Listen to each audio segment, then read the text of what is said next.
Welcome to Glasgow Rangers Nation with me, your host, Owen James. Guys, it is, uh, it is kind of a weird time now. Obviously building up to the cup final, building up to that game, and also looking forward to obviously the off-season, which can be an exciting and hopefully eventful one for Rangers as we seek to rebuild this team. Philippe Clement himself said it is the end of the cycle and we need to obviously work from there. It is the end of the cycle for many players. And I'm going to ask a couple of questions. Number one, is the writing on the wall for a number of these players already? And are Rangers on the verge of making their first signing ahead of a English Premier League team and an Austrian Premier League team famed for its youth development? We're going to talk a little bit about that as well in this video. Guys, first of all, I want to give a big shout out to another Rangers pod, actually, guys. One of the things that I pride myself on here on the channel is I will support content creators. I'll support Rangers content creators. You know, I'm not too snobby. I'm not one of these podcast or podders that looks down on others, who thinks that my opinion is more important than everyone else's. And if I dare say anything that, is, what's the word I'm looking for? Not sensible, professional, that it is not. I'm not that sort of guys. I'll support any pod. I'll have podders on here to plug their content. We are one Rangers family after all. I think there are one or two out there who do need to get their heads out of their own asses. Well, one channel I want to give you a big heads up for is the Rangers Journal on YouTube. They're very close to 1,000 subscribers. My good buddy Scotty Mackay is on there. A number of other good podders on there, guys. So please check out the Rangers Journal on YouTube. Give it a sub. I will drop the link to the channel in the description down below. So please check it out. Okay, so let's move it along. Now, are Rangers on the verge of making their first signing of the summer? Well, yes, formally we can't actually sign anybody unless they're a free agent. I think that's right. We can't actually make a formal signing until the transfer window reopens. However, there are reports already circulating. We're already into silly season. I know the season is not really over yet. The league season, yes, ended on Saturday, but with the cup final upcoming against that lot, we are still, a good week away from the official end to the season. And then what the hell do we do with ourselves for months? Obviously, we follow all the transfer news, transfer gossip, and we try and find as much news as we can about the club. Anyway, this signing was someone we did mention earlier on this channel, on an earlier video, and that is a South African winger by the name, and here we go, guys. It is time. Yes, it is time for another massacring of a name. You know how I love to massacre a name. You know how I'm pretty bad at pronouncing names. So we're going to have a go here at massacring another name to the young lad in question. I obviously do apologize. So his name is Relabahile Mofokeng. I think that's how you say it. He is a 19-year-old South African winger who currently plies his trade with the fabulously named Orlando Pirates. What a name. What a phenomenal. I've got to say, I do love South African football team names. The Kaizer Chiefs do have to be my favorite. Obviously, having been a massive Kaizer Chiefs fan growing up, big fan of Ricky Wilson and the boys. It was actually one of the best concerts I've ever been to. So, who is Mofokeng? What do we know about Relabahile Mofokeng? Well, I know, and we know, that Wolves have also been tracking him. English Premier League team Wolves have been taking a long, hard look at Relabahile Mofokeng. Also, apparently, Red Bull Salzburg have been taking a good, long, hard look at this young lad as well. Now, Red Bull Salzburg, obviously part of the Red Bull family. Obviously, Red Bull family famous for its work in finding young players, bringing those players on and developing them. And Relabahile Mofokeng is certainly someone who firmly fits that kind of, that kind of model, isn't it? In terms of his stats this season, he's made 23. He's made 25 appearances. Scoring 3 goals and I think it's 6 assists in his time with the club. He's played in the Nedbank Cup, which I presume is the South African version of the Scottish Cup. He's made 4 appearances and 1 assist. He's also been called up to the full South African national team. He's only 19 years old and firmly fits that model, doesn't he? That young up-and-coming players. Very much a Diamande type signing, where he would be very much in that Diamande type mold. He had a very similar upbringing to him. Like I said, 25 appearances, 3 goals, 5 assists. It is actually been involved in 66% of the starting 11s for Orlando Pirates this season, 64% of the minutes, 19% goal contribution rate. He was born in Sharpeville in the Gauteng in South Africa. He's primarily a left winger, although he can play right wing and as the second striker. He is currently has a market value of around 400,000 euros, which is around about 350,000, 300,000 pounds. Like he's been linked with a number of teams. Obviously, Red Bull Salzburg and Wolves have been the main ones, and obviously has been called up to the Scottish, so not Scottish, to the, but we all wish that, to the South African national team. Very good winger, quick, fast, speedy, versatile. Certainly fulfills and ticks a lot of boxes. Certainly someone who is very exciting. Would this mean that Rangers would therefore not to go for Seema? Cortez obviously been the other winger. I mean, Cortez right, Mofa-King left. Or is this just a case of trying to get some depth there? Seema obviously can play in any of the forward 3 positions. He can play as a striker, he can play as a left winger or a right winger. He does seem to be a very talented player. Like I said, called up for his national team. He's already in big demand. Has been scouted, like I said, by Wolves and Red Bull Salzburg, so it's not us. But it is according to reports in South Africa, that he will reject those moves in a favour of a move to Glasgow and to play for Rangers. Certainly, if that is the case, that would be very encouraging news.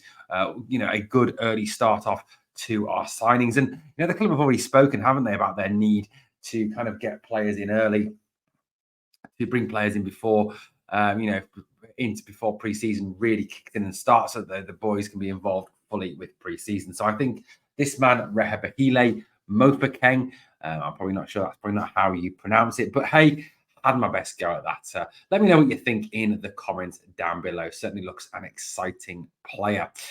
Right, something I want to touch on with you is this. Rangers' form going towards the end of the season has been absolutely shocking. It's kind of like the wheels have come off at the complete wrong time in the league campaign, didn't it?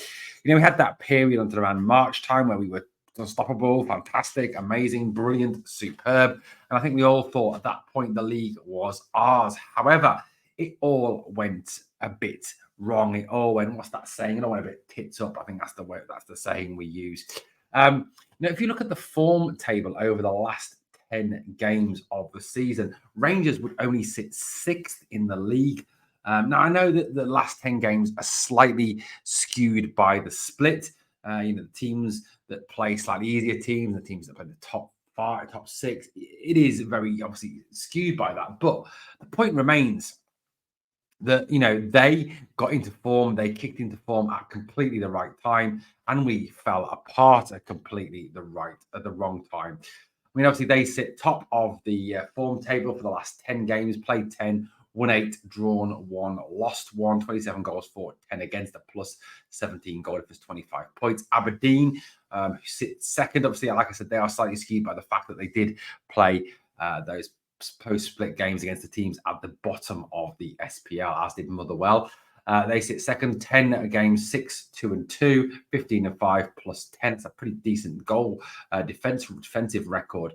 Hearts and Kilmarnock, who are both in the top 6 split, in the top part, like us, sit above us in the form table. Hearts 4-4-2, 18 goals for, 14 against. Kilmarnock above us, and we sit 6th. That's right, 6th in form, and that form is really not good enough. Not the sort of form you want if you're going to win a title.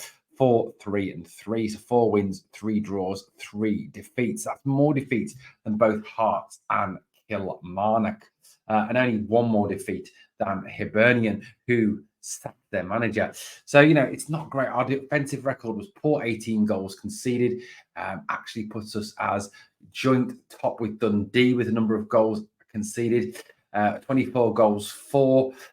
We are puts us second to Celtic, a plus 6 goal difference as well. Puts us, behind the likes of Celtic and Aberdeen. So, not a great difference. And also only 15 points, 9 points So 10 points actually less than them going into the end of the season. That is a really poor drop off in form, isn't it? I think you can kind of see a number of reasons for that drop off in form. Obviously, number one, injuries. There was a whole lot of injuries to some key players like Abdallah Sima, Oscar Cortez, for example. But not only that, I think a real kind of failure in mentality, a failure in professionalism by some players. Some players, obviously, just completely bottling it, and a fear of that lot from across the city, a fear of green and grey, for want of a better word. Um, I think it was kind of all epitomised by that draw on the final day of the season. Now, I took Sunday off. I didn't want to really talk on Sunday about football. A few reasons why. Number one, I was working a massive long day at work, and also just genuinely not feeling too great, to be honest with you.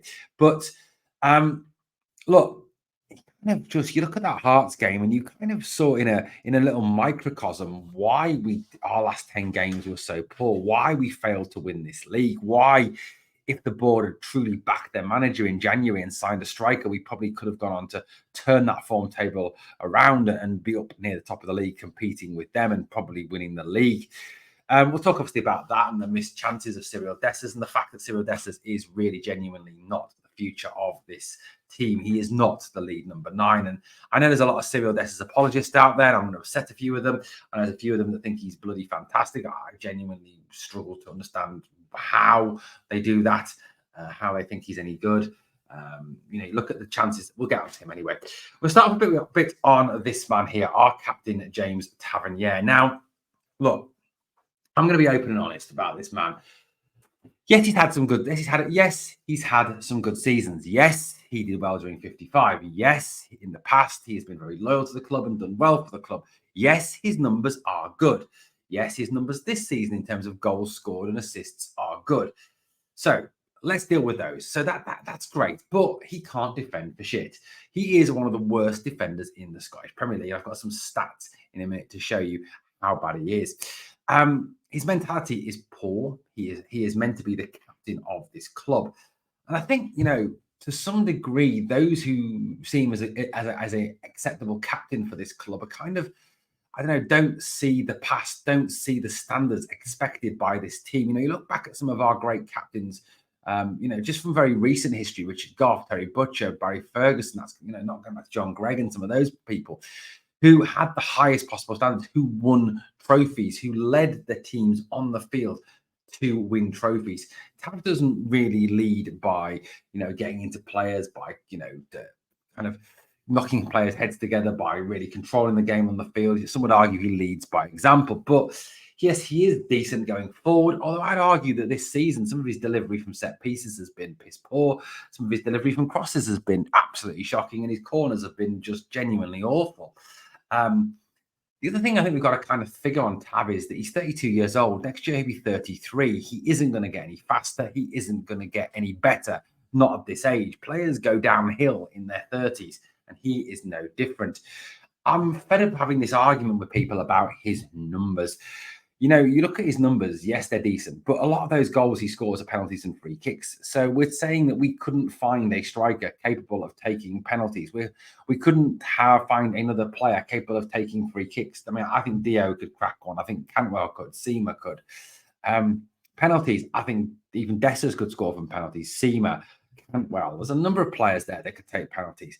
People say, where would we be without Tav's goals? We're probably still in second, because the goals that he scores, a lot of those goals that he scores come from penalties and free kicks, and you'd find someone to put them in the back of the net like he does. So I really don't think that the numbers thing is an argument for Tav at all. I think there's too many people out there that are unwilling to let go, unwilling to see how bad this player is. I'm not saying that he is solely to blame. That's the other argument that's used against us, those people who don't think Tav is a Rangers player anymore. Anyway, it's not just him. Why do you want to? No, I know it's not just him. It isn't just him. I'd admit that. It's Goldson, it's Lundstrom, it's Barisic. It's a number of players on this squad who are not good enough, who have so sowed with the seeds of mentality of failure that they can't recover.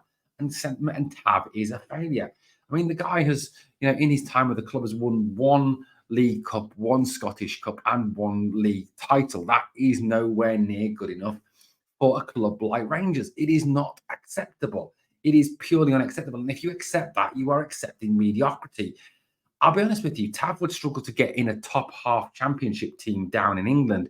Now, if you look at some of the teams in England that finished top 10 in the championship, I don't think he'd get into any of their teams. He isn't talented enough. Let's have a look at his stats, his defensive stats. Now, obviously, his defending numbers are obviously contributed to by the other central defenders and by the goalkeeper.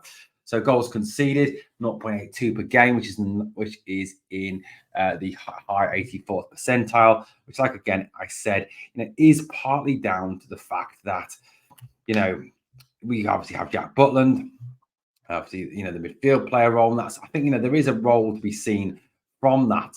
In terms of goals conceded, minutes per goal, 80 in the 85th percentile, in the 92nd percentile for clean sheet. Although Jack Butland, I think, has a big part to play for that. In terms of tackles, he's in the 80th percentile for number of tackles made in a game. He makes 1.98 tackles per 90 minutes. Interceptions, less than one interception per game, in the 65th percentile, which is an amber. He's in the 35th percentile, which is a red, for ground duels. He's not very good at ground duels at all. Ground duels 1. He's in the 61st percentile. So again, just over 50%. He is in the lower half. And I think we saw, didn't we, on Saturday, Vargas, who has pace, who has speed, make an absolute fool of him.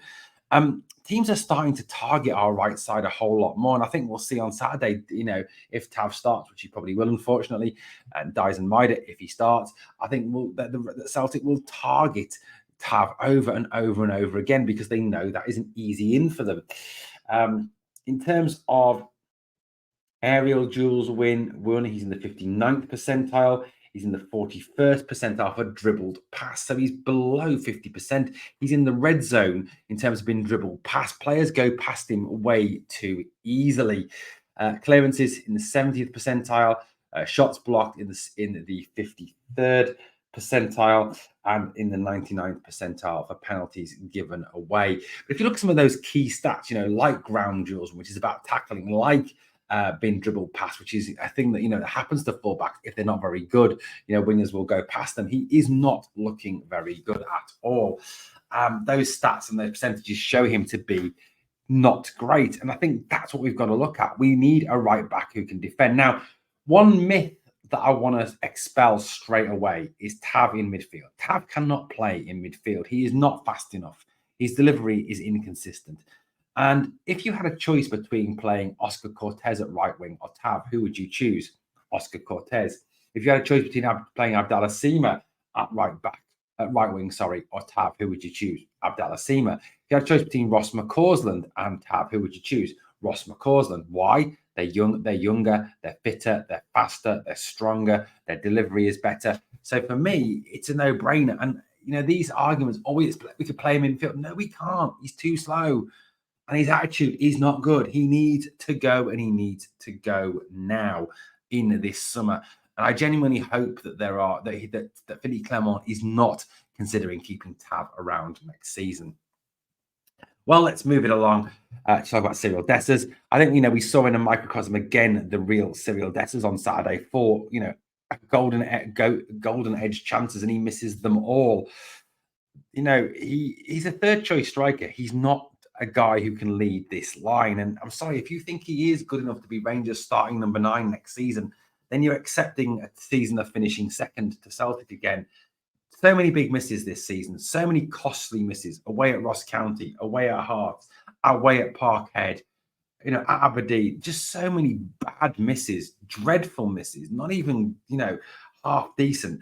The guy is not good enough. People say we scored 22 goals. Yeah, he bloody should have scored 22 goals playing for Rangers. The amount of possession we have, the amount of chances we create. But my argument is when you're missing 28 big chances, you should be, even if you convert half of those, be well over 35 goals now this season. Something he is not.